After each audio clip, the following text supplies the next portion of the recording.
Sur la société des experts, donc je rappelais, et le disait également Marc Fontcave, que 60% des cahiers d'acteurs de la concertation qui sont exprimés donc, à la fin de l'automne 2024 ne valident pas les options sur les énergies intermittentes. Il n'y a eu que 22% des acteurs qui ont été en faveur des énergies intermittentes. Donc aujourd'hui, il y a une majorité, mais par tous les acteurs de la société civile qui sont engagés sur le sujet énergie, à 75%, ils refusent les énergies solaires et éoliennes.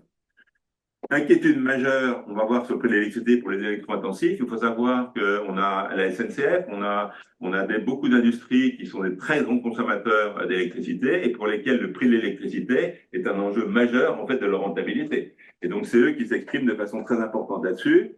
Il y a eu deux alertes très importantes d'ailleurs qui ont sans doute amené à déclencher, que je rappelais sur la loi, la PLF, l'article 60 de la PLF 2025, c'est que Jean Casabianca, qui est l'inspecteur général pour la sûreté nucléaire d'EDF, qui chaque année fait un rapport sur la sûreté auprès du président d'EDF, a eu cette année, pour la première fois, l'autorisation du président d'EDF de rendre son rapport public. C'est peut-être d'ailleurs ce qui a créé quelques difficultés à M. Raymond. Et il a dit très clairement les choses, en fait, sur l'impact sur les réacteurs nucléaires et sur le réseau. Et Vincent Berger, qui est le haut commissaire à l'énergie atomique, a redit la même chose aussi le 15. Donc, si vous voulez, il y a deux personnes qui sont les sommités dans l'État pour avoir cette sécurité-là, qui l'ont dit et qui se sont exprimés dans le mois de janvier. Il y a le think tank Cérémé et PNC France qui a fait aussi une alerte et on les a accompagnés lors d'un appel à la suspension du décret PPE qui a été publié le 28 mars dans la presse nationale, le 29 mars dans les 66 titres de la presse quotidienne régionale dans toute la France et le 30 mars dans le journal du dimanche et la tribune du dimanche. Le Haut Conseil au climat, qui pourtant soutient de certaine façon l'éolien et le solaire, a émis une alerte. On leur avait écrit, nous RETM, au mois d'août, et ont écrit une alerte sur la PPE3, notamment sur l'absence d'évaluation économique et de bilan.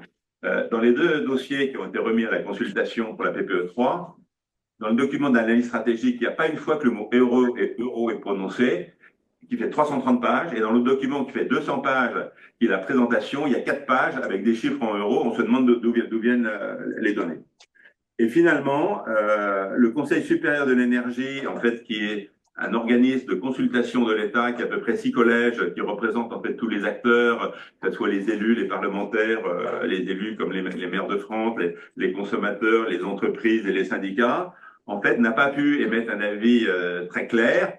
Alors, formellement, ils ont mis un avis majoritaire à la PPE parce que les entreprises sont majoritaires au sein de ce conseil.